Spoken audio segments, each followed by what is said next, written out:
SSP convent school Jangipur Ghazipur के इस online class में आप सभी विद्यार्थियों का हार्दिक स्वागत है। Good morning to everybody. आज क्लास 9th में हम लोग प्रेजेंट इंडेफिनिट टेंस का अध्ययन करेंगे। इससे पहले हम लोग use of is a mark, use of was were, use of it, use of their, use of has है बैठ पढ़े। और आगे हम लोग जो है टेंस का अध्ययन करेंगे, जिसमें प्रेजेंट इंडेफिनिट टेंस के बारे में जो है आप पढ़ेंगे।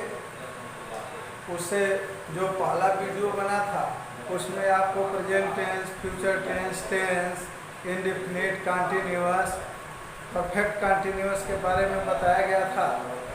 आप अगर भूल गए हो तो पुनः उस वीडियो को देख सकते हैं, जान सकते हैं। अब हम लोग सीधे प्रेजेंट इंडेफिनिट टेंस पर आते हैं।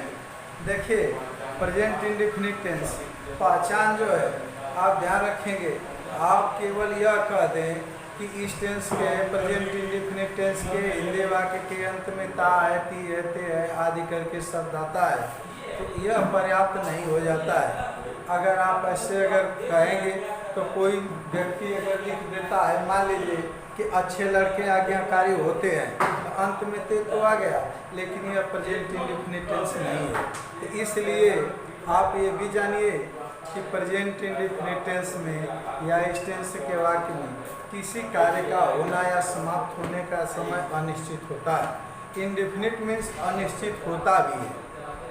तो आप ध्यान देंगे।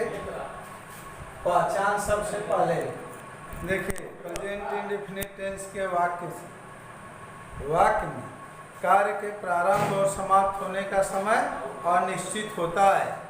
अब उसके बाद इस टेंस के वाक्य के अंत में ता है, ती है, ते है, ता हूँ आदि करके शब्द आता है। यह इसकी पहचान है।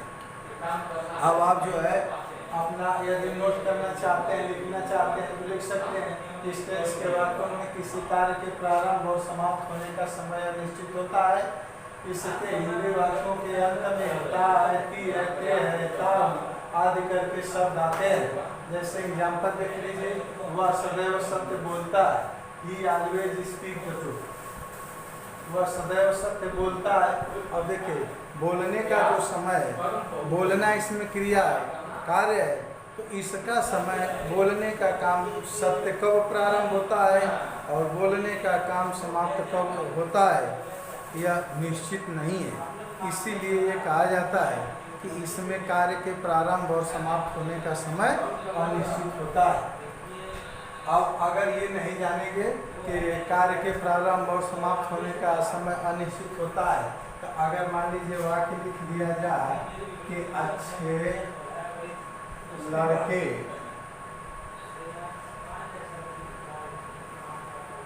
आज्ञाकारी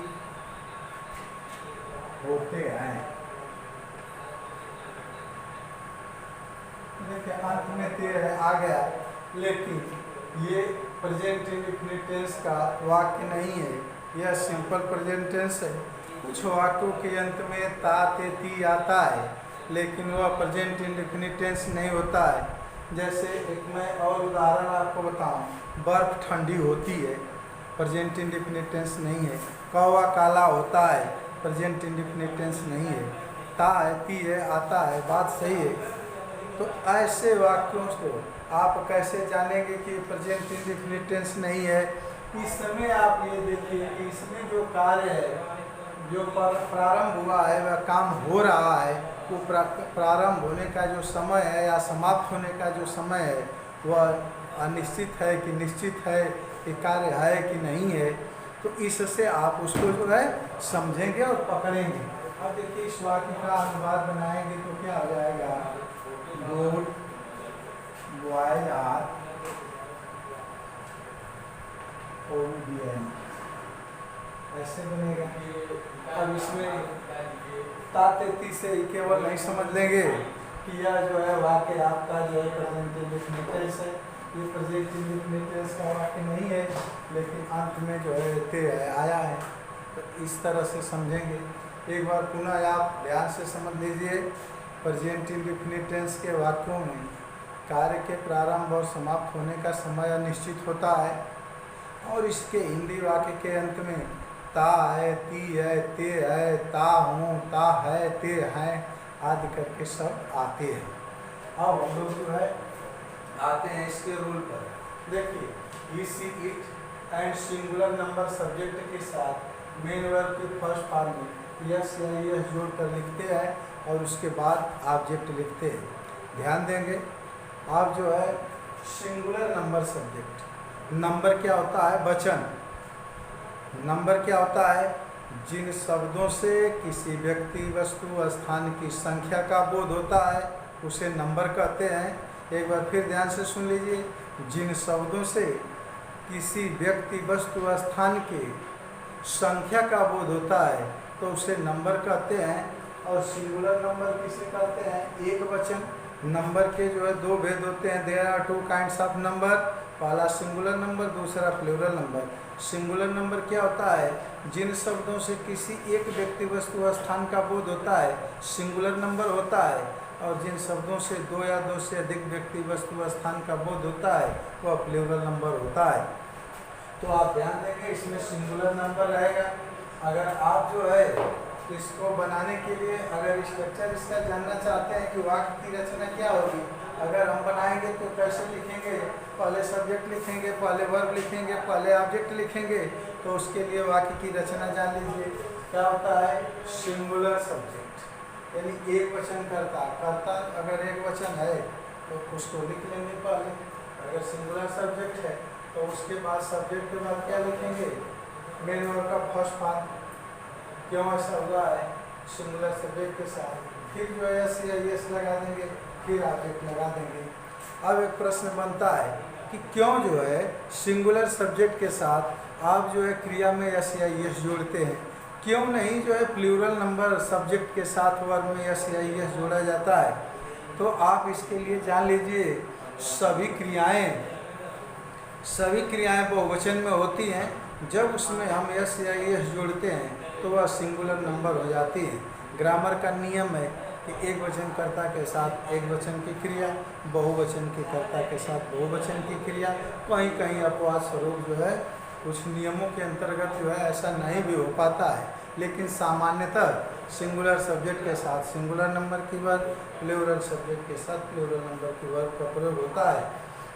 यही तो कारण है कि जो है ही इज लिखा जाता है, यू आर लिखा जाता है। क्यों? ही सिंगुलर नंबर है, इसके साथ ही यू जो है प्लूरल नंबर है, इसके साथ आर। लेकिन जब वाक्य में हेल्पिंग वर्ब ना हो, मेन वर्ब ही आया हो, तो हम मेन वर्ब को ही सिंगुलर प्लूरल बना लेते हैं। जब किसी भी जो है वर्ब में एस या एस जोड़ देते हैं तो वह सिंगुलर हो जाती है, ऐसे वह क्रिया प्लूरल होती है।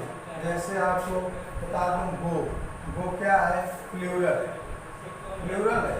अगर आप जो है गो में जो है ई एस जोड़ देंगे तो यह हो जाएगा सिंगुलर हो जाएगा।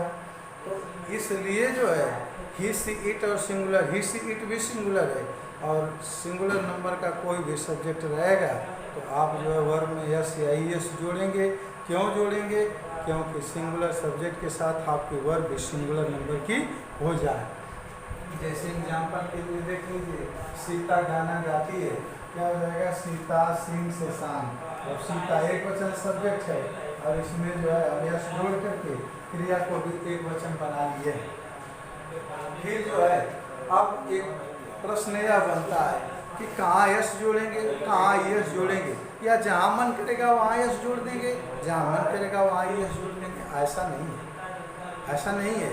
आपको यस या एस जोड़ने का भी नियम है। जैसे देखिए क्या है यस या एस जोड़ने का नियम? यदि वर्ब के अंत में, ध्यान देंगे, यदि वर्ब के अंत में O, C, H, yes, double S या एक्स आया है तो वर्ब में एस जोड़ा जाता है और शेष सभी जो है वर्ब के साथ जो है यस जोड़ा जाता है। ध्यान देंगे यदि जो है वर्ब के अंत में 5 शब्द, जैसे क्या है गो अंत में वो आया है, तो इस तरह से आप जो है समझ लीजिए अगर 5 जैसे वर्ब के अंत में O, C, H, S, H, double S और यक्स आया है तो आप उस क्रिया में यस जोड़ेंगे और शेष सभी क्रियाओं में यस जोड़ेंगे।